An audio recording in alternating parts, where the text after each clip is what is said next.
큰 소리로 애곡을 하게끔 이런 다른 본문 혹시 보신 적 있으십니까? 예수님이 혹시 우셨다 이렇게 하신 적이 있으신가요? 다른 본문에?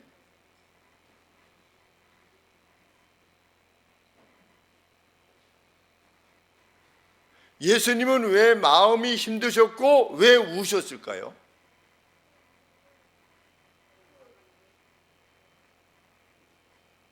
예수님은 지금 나사로의 무덤 앞에 뭐하러 오신 겁니까? 다시 살리려고 오신 겁니다. 예수님이 나사로를 다시 살리실 수 있다고 하는 것에 대해서 예수님이 혹시 내가 살리지 못할 수도 있다 이렇게 생각하셨을까요? 아니죠. 예수님은 나사로야 나오라 그러면 나사로가 어떻게 되는 겁니까? 나사로가 죽었던 나사로가 이제 악취가 나는, 사람이 죽으면 악취가 나죠.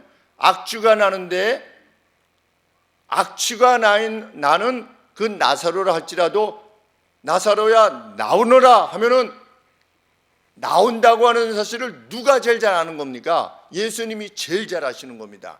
그런데 왜 예수님이 우셨냐는 거예요. 이제 불러내면 되는데 사람들은 어떻게 오해한 겁니까? 이 본문에 보면 사람들은 어떻게 생각했다? 와, 예수님이 나사로를 그렇게 사랑했구나.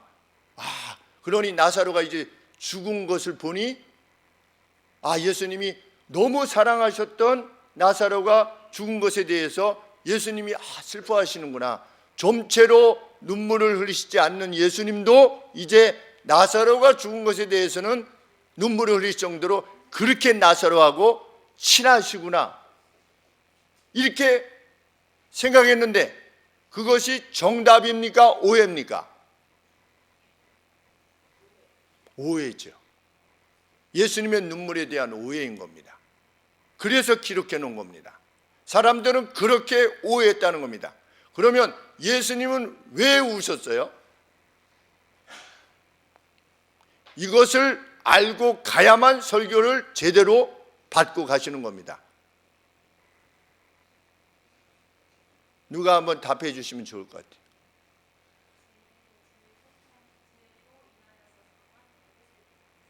네, 죄로 인해서 사망이 온 것에 대한 슬픔이지요. 그런데 예수님이 이제 곧 나사로를 부활시키실 거 아니에요. 그렇죠. 하나님께서 지어내신, 예수님이 지어내신 피조물이 이 죽음이라고 하는 것, 이 이별이라고 하는 것, 그 격통이라고 하는 것에 의해서 늘 괴로워할 수밖에 없는 그 상황에 대해서 누구로서의 눈물인 겁니까? 창조주로서의 눈물인 겁니다.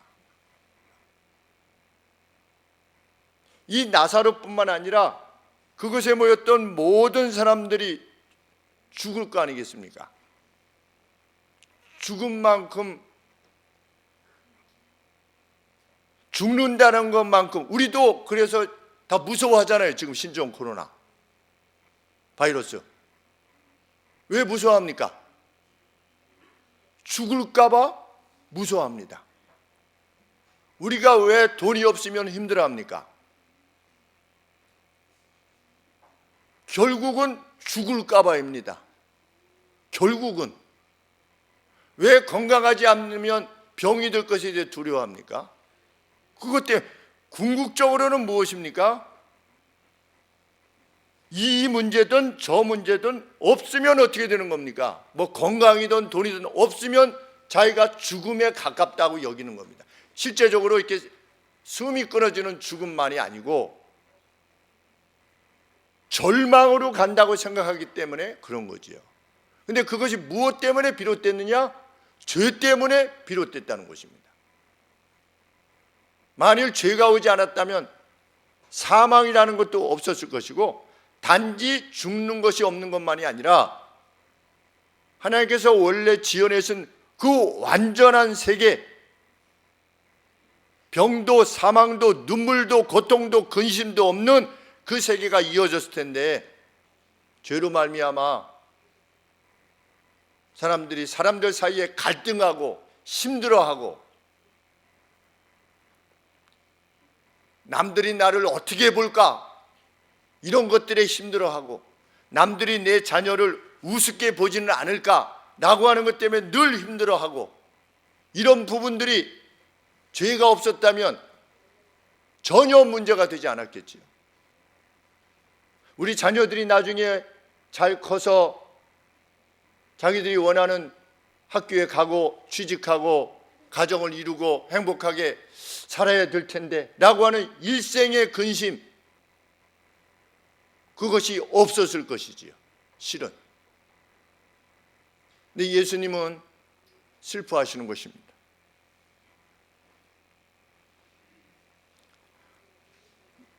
아직은 잘 모르겠지만 우리 부모님들이 딸이 잉태를 하게 되면, 아이를 이제 출산하게 될 때 출산에 앞서서 어떻습니까?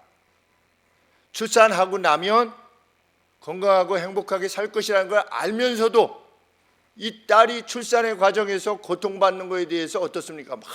마음이 막 졸이고, 다 이렇게 아기를 순산했다라고 하는 소식이 들릴 때까지 계속 근심할 수밖에 없습니다. 그것만큼이나 우리 주님은 이 죽음이라는 것이 끝나는 날이 올 것이라는 것을 아시면서도 그 간에 당신의 피조물이 이 죽음이라고 하는 것, 늙음이라고 하는 것에 대해서, 고통받는 것에 대해서 눈물을 흘리실 만큼 고통하신 겁니다, 심령 안에. 그것이 누구의 심장이냐? 예수님의 심장이라는 겁니다. 너희는 그리스도의 마음을 지니라 하실 때 바로 그 그리스도의 심장입니다.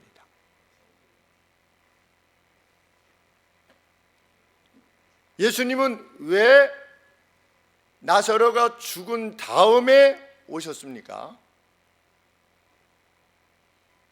죽음이 영원한 결과가 되지 않을 것이다라고 하는 것을 보여주시길 원했던 겁니다. 슬퍼하시면서 이게 끝장난 것이 아니라고 하는 사실을 보여주심으로 진짜 소망을 지니게 하신, 그래서 애곡이 환희로 바뀌게 되는, 늙음과 죽음과 병듦이 끝이 아니구나 하는 사실을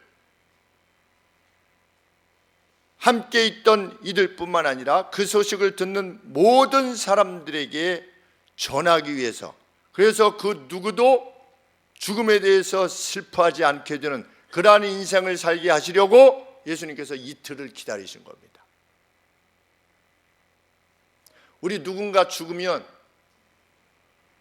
누군가에게 돌아가시면, 최근에 이제 저희 관악고등학교 그 고등학교 동창들 밴드를 보면 누군가 계속 돌아가십니다. 어머니 돌아가셨다, 뭐 아버지 돌아가셨다. 그러면 계속 밑에 뭐가 붙습니까?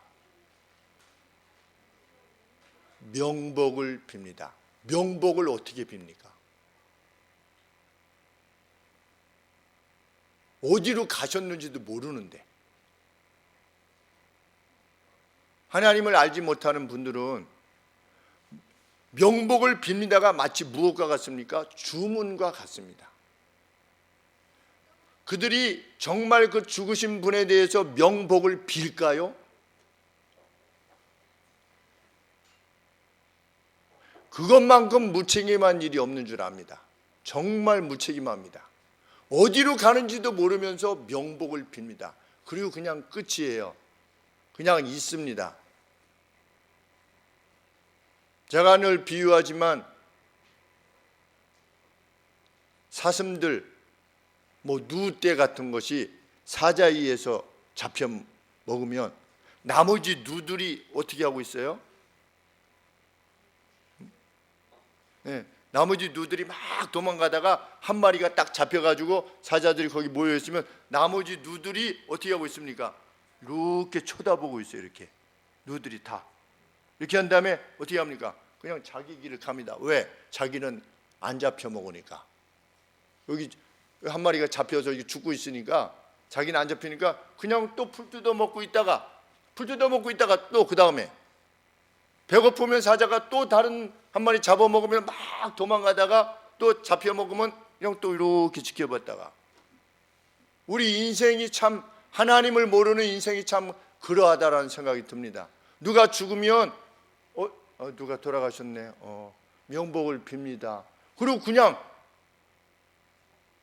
살다가 자기 부모님이 돌아가실 때가 됐는데도 불구하고 어떻게 부모님이 돌아가시고 나서 이후의 생에 대해서는 어떻게 되는 것이냐, 그래서 묻지도 않고 그냥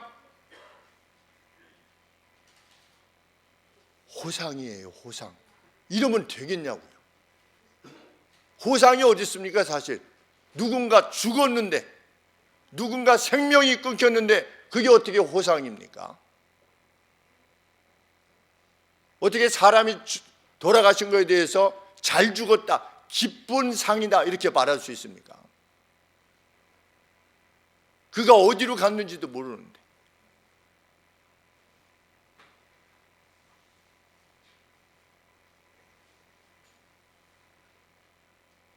요새는 울지도 않지요. 장례식장에서 우는 것도 거의 없어요. 그냥 죽나 보다, 누울 때처럼 이렇게. 마귀가 그렇게 이 세상을 만들어가는 것 같습니다. 예전에는 그래도 집에서 돌아가시지 않았습니까? 그래서 옆집 할아버지, 옆집에 이렇게 노랗게 이렇게 돼가지고서 누가 돌아가셨습니다, 이 등불이 있어가지고 아유 옆집 할아버지 돌아가셨는데, 늘 뵙던 할아버지가 이렇게 돌아가셨으면 인생이 이렇게 가는 것이구나 이 생각해서 나도 죽음 준비를 해야 되겠구나 이런 생각을 했는데, 요새는 사람이 죽는지 마는지 보이지도 않아요. 상여도 없고, 상여 있을 때가 더 좋은 것 같아요. 상여. 우리 어렸을 때는 상여라는 것이 있었는데, 사람이 죽으면 어떻게 함에다가 넣어가지고 거기다 꽃단장을 이렇게 해가지고서 사람들이 이렇게 메고 갔어요. 그러면은 할 때 마을 큰 길에 여러 사람이 이렇게 메고 갔는데 그 가족들이 뒤에 따라가고, 그러면 그리고 이제 만장이라고 큰 깃발을 막 한 20개 30개씩 앞에다 이렇게 높이 들고 이렇게 갔어요. 그러니까 누가 죽으면 누가 돌아가셨구나 이게 알게 되는데, 요새는 죽은 사람 본 적도 없고, 다 뭐 요양원에서 가시든지 아니면 병원 장례식장에서 가니까 뭐 한 번도 본 적이 없이 그냥 가는 겁니다. 그냥 죽나 보다.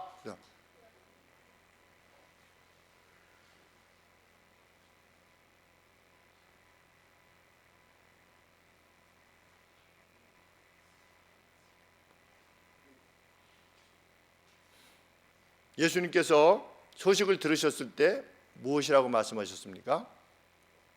이것은 나사로가 죽는 게 아니고, 4절에 보시면 이 병은 죽을 병이 아니라 하나님의 영광을 위함이요 하나님의 아들로 인하여 아들도 이를 인하여 영광을 얻게 하려 함이라 하시더라. 이 나사로의 죽음을 통해서 하나님의 영광이 드러나게 될 것이다. 40절에도 보시면 네가 믿으면 하나님의 영광을 보리라 하지 아니하였느냐. 하나님의 영광이라고 하는 것은 무엇입니까? 이 외일하는 이 극심한 고통 가운데 울부짖을 수밖에 없는 그 상황을 무엇으로 바꾸는 겁니까? 환희로 바꾸는 겁니다. 언제 바뀌었습니까? 나사로가 무덤에서 나올 때 그 환희로 바꾸실 수 있는 능력이 누구에게 있다? 예수 그리스도를 보내신 하나님에게 있다고 하는 사실을 보여주는 죽음이, 그 부활이 바로 이 나사로의 죽음과 부활이다. 이것은 예수님이 십자가에 달리기 전에 마지막 사인이었던 겁니다. 마지막 사인. 내 아버지에게는, 나를 보내신 내 아버지에게는 썩어서 악취가 나는 그 나사로의 몸도 어떻게 하실 수 있다? 다시금 나사로야 나오너라 할 때 나오게 하실 수 있으신 능력이 있으시고, 그 자비하심이 있으시고 그 계획이 있으신 분이라는 사실을 알림으로 애국이 변하여 환희가 되는, 희열이 되는 그 영광, 그것이 하나님의 영광입니다. 아, 이게 끝이 아니구나 라고 하는 것을 알게 되는 것. 이런 능력과 의지를 지니신 분이 정말 계시구나 라고 하는 것을 확인하게 되면 무엇이 두렵겠습니까? 그것을 경험한다면. 제가 죽었어요. 죽어가지고 땅에 묻혔어요. 근데 이현이가 목사님이 돼가지고 목사님 나오세요 이랬더니 나왔죠. 무덤에서. 응? 그러면 그걸 주변에서 지켜봤어, 사람들이. 그러면 그 지켜봤던 사람들이 그 뒤에 무엇을 무서워하면서 살 수 있겠냐고요. 아무것도 안 무서운 거지. 아, 이런 분이 정말 계시는구나. 이현이를 따라다니면 되겠구나 이런 게 아니고, 응?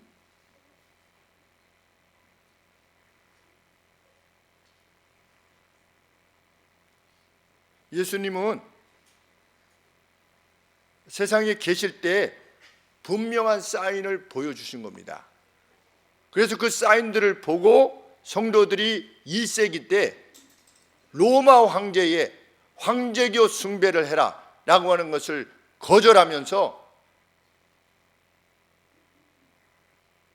끓는 기름에 튀겨져서 죽고, 목이 잘려서 죽고, 배고픈 사자에게 물려 먹혀서 죽고, 이럼에도 불구하고 어떻게 한 겁니까? 예수 그리스도를 나의 주로 믿고 그때 죽어갔던 사람들은, 순교했던 성도님들은 슬퍼서 잡혀간 게 아니고 여기에 뭐 이렇게 씌워가지고 이렇게 된 게 아니고, 그 기록에 보면 어깨를 서로 이렇게 붙잡고 자, 주님의 나라로 갑시다 하고 기쁨으로 순교의 자리에 나갔던 거예요. 왜? 이런 기적들을 보았으니까. 죽음이 두렵지 않았던 거예요.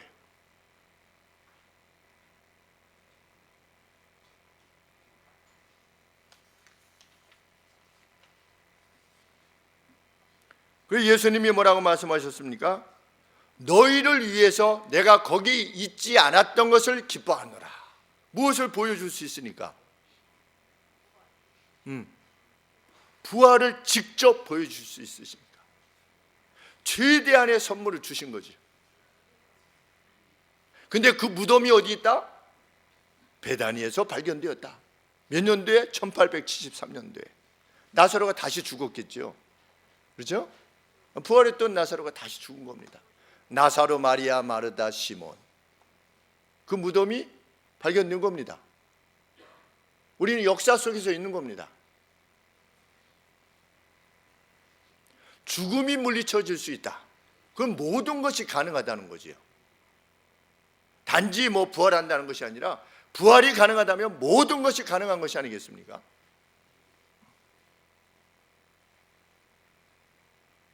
바로 그분이 그들 앞에 계시다고 하는 사실이 얼마나 소망과 힘이 되었을까, 이런 생각을 하게 됩니다. 우리는 이 애곡할 수밖에 없는, 참 야곱도 그랬지만 험악한 세월을 보냈나이다. 130년 동안.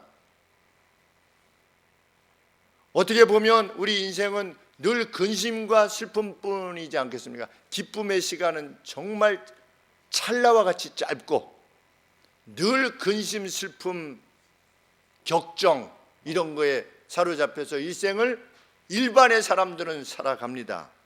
그런데 그러한 세상에 소망을 주는 사람들입니다. 누가? 너희가 세상의 빛이다. 그 어두움에, 그 슬픔에 진짜 기쁨을 가져다 주는 사람이다. 무엇을 통해서 그럴 수 있습니까? 예수님을 믿고 예수님 안에 사는 사람, 예수님 안에 산다는 것은 무엇입니까? 자신의 삶 전부가 그리스도를 위한 목적을 가진 것, 그것이 전부인 사람. 그래서 일반 사람들도 누구는 함부로 대하지 않습니까? 목사는 함부로 대하지 않는 겁니다. 왜 일반 분들이 목사를 함부로 대하지 않습니까?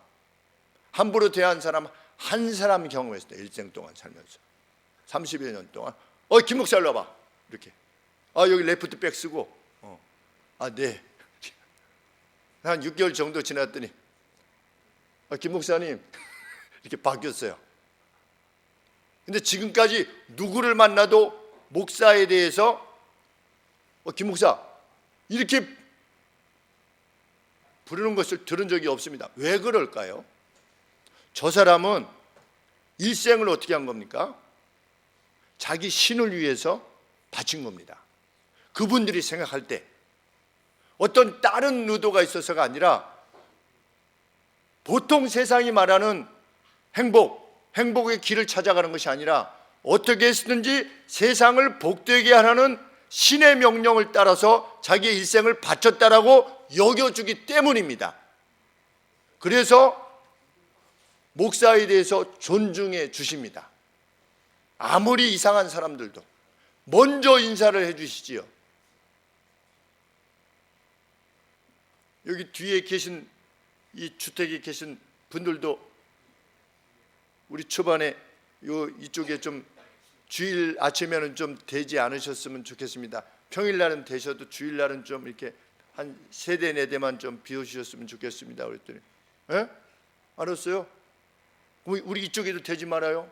우리도 안 될 테니까. 처음에 그렇게 하셔서 그게 아니고요.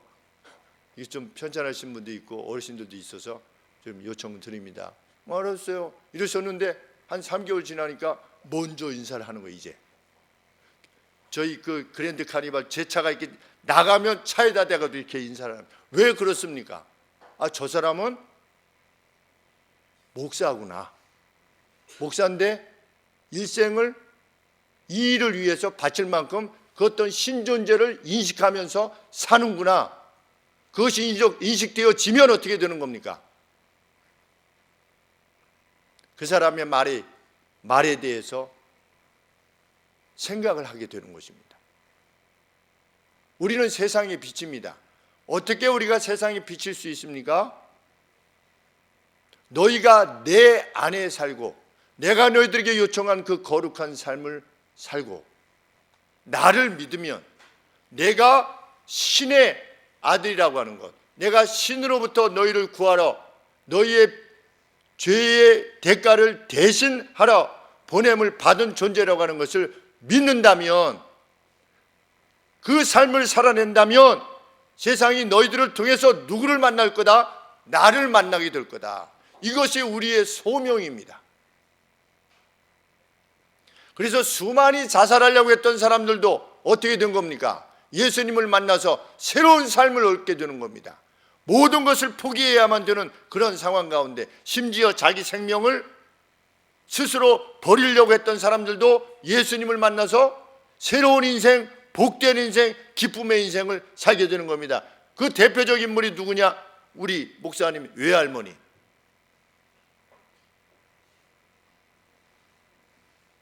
예수님을 만나는 것은 그냥 너 교회 다녀 안 다녀 이것이 아닌 거지요. 예수님을 믿는다는 건 뭡니까? 나의 전 생애가 그분을 위해서 드려지고 있다는 사실을 세상에 드러내는 겁니다. 그것이 예수님을 믿는 겁니다. 저 사람은 예수 편이다. 6.25 때 공산당이 내려와서 사람들을 세워놓고 예수님 그 사진 비슷한 거를 바닥에 깔아놓고 밟고 지나가면 살려주고 아니면 죽이겠다 이렇게 했어요. 그런데 서울대 물리대를 다니던 청년 한 명만 나는 예수님의 사진을 밟을 수 없어.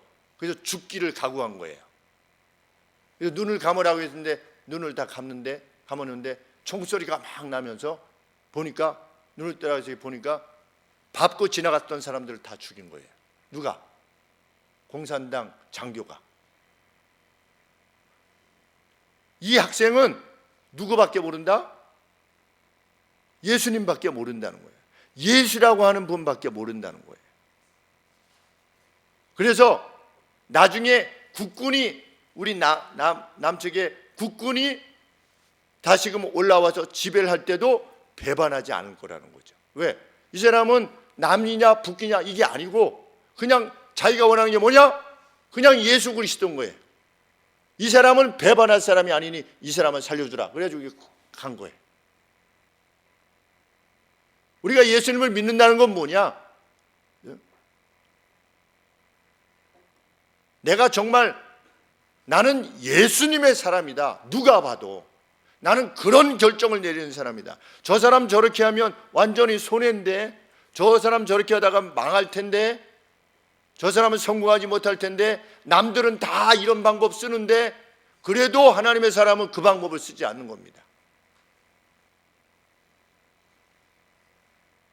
champion 탁구대 사장님이 선대에 이어서 사장님이 됐습니다. 우리 탁구대 있죠? 탁구대 만드는 그 champion 사장님이 본인이 사장님이 되고 나서 주변에 주었던 그 명절 때마다 주었던 모든 봉투를 끊었어요. 20개 정도 되는, 무슨 뭐 세무서에도 갖다 두고 소방서도 뭐 경찰서도 좀 갖다 두고 이랬던 걸 다 끊었습니다.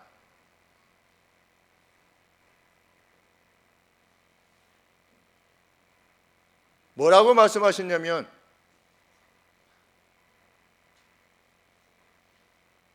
왜 세무조사를 두려워해야 되느냐? 세금을 다 내면 되지. 세금 다 내고 어떻게 하느냐? 라고 하는 것이 주변 사람들의 생각이겠죠. 세금 다 내고 기업 활동을 하고 계시는데 지금 아주 잘 되신다고 이야기를 들었습니다. 제가 4년 동안 매주 목요일인가에 가서 성경 공부를 했습니다. 4년 동안. 저 방화동에 저희 교회가 있을 때 그것이 빛나는 삶이 아닌가. 우리 이랜드 또 초반에 이랜드 1980년대 이제 매장을 이대 앞에 이렇게 했을 때 제가 거기서 가디건을 샀거든요. 81년도에 이제 제 아내하고 가서 가디건을 그 매장에서 샀어요. 조그만 매장이었어요. 그런데 그분에 대해서 나중에 듣게 되는 것이 무엇이냐? 그때 당시는 좀 그랬나 봅니다. 소방서에서 뭐 이게 소방 점검을 해야 되는데 이게 이렇게 됐다 그러면은 이렇게 만드는 겁니다. 그 다음에 와서 이게 이렇게 하라고 그랬는데 그게 아니고 엿다가 문을 만들어야 됩니다. 그러면 또 문을 옮겨서 달고 그 다음에 또 와서 이게 아니고 이게, 그래가지고 한 서너 차례 왜 그렇게 하는 겁니까? 우리가 뭐 묻지 않아도 아는 겁니다. 지금이야 뭐 그렇지 않지만 그때만 해도 그랬었는데 그냥 하라는 대로 계속 하는 겁니다. 그래서 그 기업에 대해서는 여기는 뭐가 안 나오는 기업이다, 원칙대로 하는 기업이다, 그래가지고 더 이상 괴롭히지 않았던,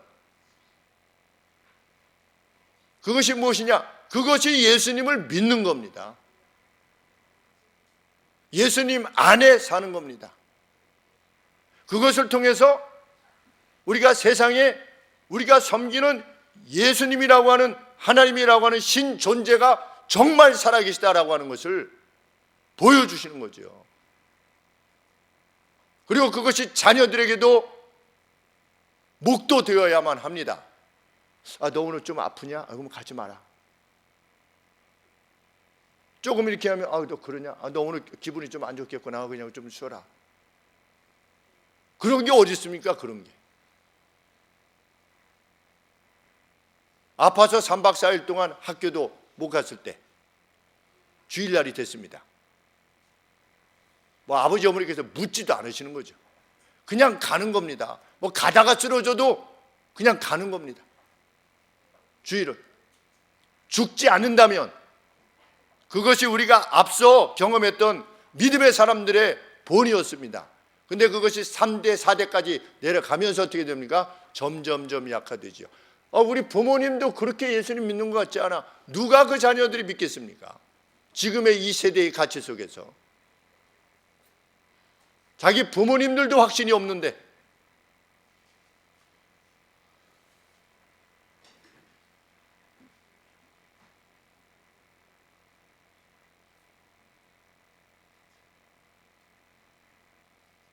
어떤 아버지께서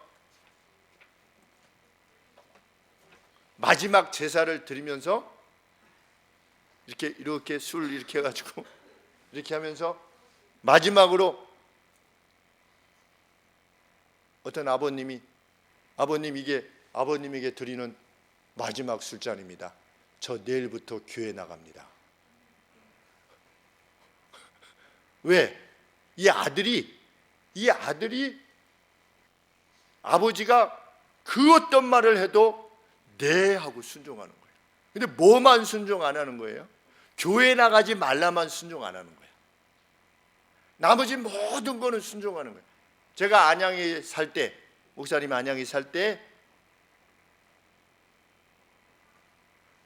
요강을 들고, 요강이라는 게 있어요. 요강이 뭔지 알아요? 그렇지. 방 안에 예전에 놔뒀었는데 할머니 집에 있죠? 그 목사님이 뭘 봤냐면 그때 우리 딸 영이 낳았을 때 그 젊은 청년이 한 20몇 살 된 청년이 요강을 들고 할머니가 앞에 가시면 요강을 들고 이렇게 따라가는 거야. 이렇게.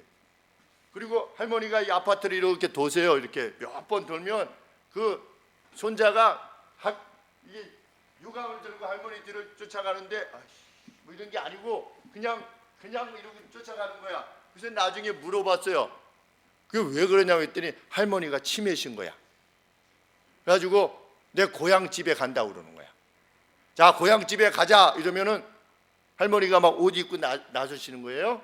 그러면서 할머니 손자한테 뭐라고 했냐면 야, 요강 들고 나 따라와라 이러는 거야. 그러면 손자가 기쁨으로 어떻게 하는 거야? 요강을 들고 할머니 따라. 그 집이 예수님 믿는 집이었어요. 여러분들 보고 엄마가 나중에 이제 치매 걸리시면 안 되겠는데 여간에 요강을 들고 날 따라와라 그러면 네 이러고 요강 따라올 수 있겠어요? 어때요? 응? 그것이 예수님을 믿는 거예요. 내 부모를 어떻게 해라? 공경해라. 그것이 예수님을 믿는 거예요. 그럴 수 있을 때 사람들이 예수님을 만나게 되는 겁니다. 예수님을 만나게 되면 이 세상에서 이 힘든 세상 이런 삶이 어떻게 되는 겁니까? 그냥 매일매일이 희열과 환희와 복됨의 삶을 살게 되는 겁니다. 나의 현재의 상황이 어떻든 내가 병에 걸려 죽든 아니든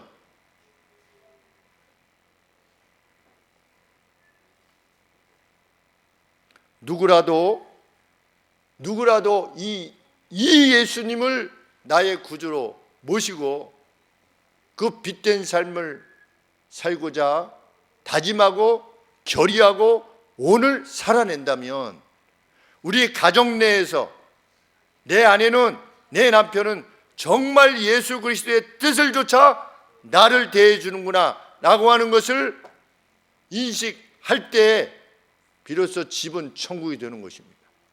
그리고 나를 통해서 배우자가 또 내 자녀가 내 부모님이 변화를 가져오게 되는 것입니다. 그리고 그들의 슬픔과 한숨이 기쁨과 희열로 바뀌게 되는 것입니다.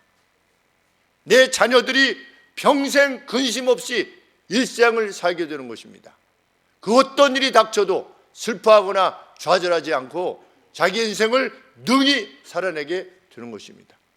정말 우리가 예수님을 믿는 것이 이것이 되기를 바라고 그때 주께서 우리의 생애 내에서도 죽었던 나사로가 살아나게 하시는 것처럼 우리에게 하나님의 어떠하심을 드러내 보이실 겁니다. 그래서 주께서 우리를 통해서 영광을 받으실 겁니다. 그 인생을 우리가 살아내기를 소원합니다. 기도하겠습니다. 하나님 아버지, 죽음조차도 우리에게는 아무것도 아니라고 하는 사실을 우리에게 알려주시고 이것에 대한 분명한 확신을 지니고 증거들을 지닌 채로 오늘을 살아가게 하심을 감사합니다. 이 믿음이 예수 그리스도를 통하여 믿음의 선진들에게 이르렀고 그 선진들이 자기의 생명과 충성과 헌신으로 우리에게 전해 주셨습니다. 하나님, 저희들 세대에 주를 믿게 하여 주시고 주 안에 사는 저희의 모습이 되게 하여 주시기를 소원합니다. 그리고 우리의 다음 세대에 이것이 명확히 전달될 수 있도록 도시옵기를 간절히 소원합니다. 예수 그리스도의 이름으로 기도합니다. 아멘.